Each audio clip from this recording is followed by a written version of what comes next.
Ở đâu? Ở sẽ ở đâu không?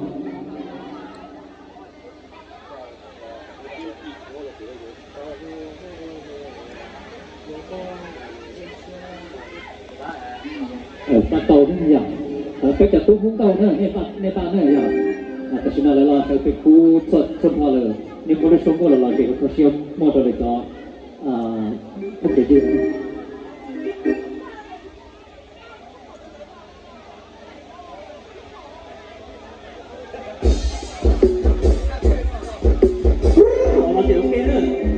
Tôi có hai tiền, sao mà lột đi đâu dùng đi đâu đấy à?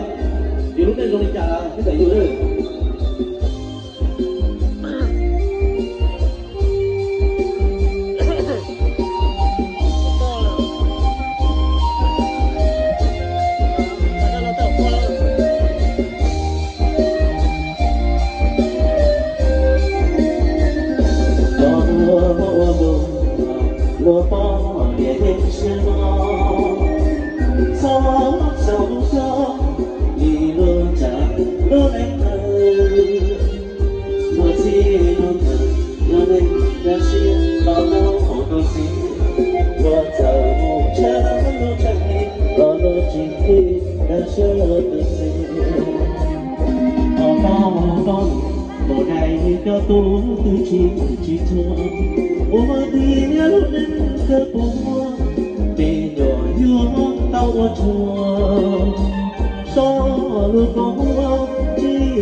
Thì sao đầu tàu cứ lượt rồi à? Thì sao chỉ tàu sẽ được rồi đấy.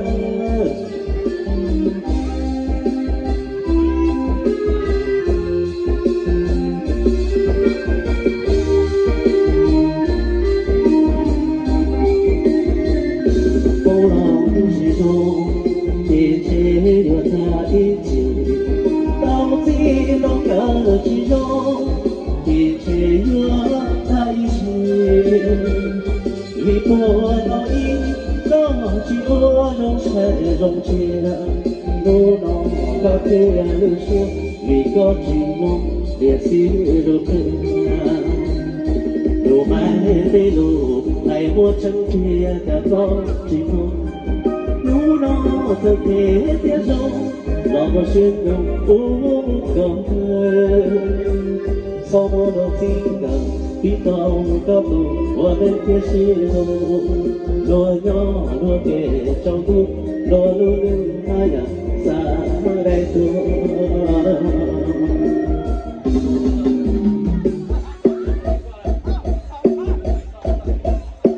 áo sao rồi bây giờ ăn chàng này à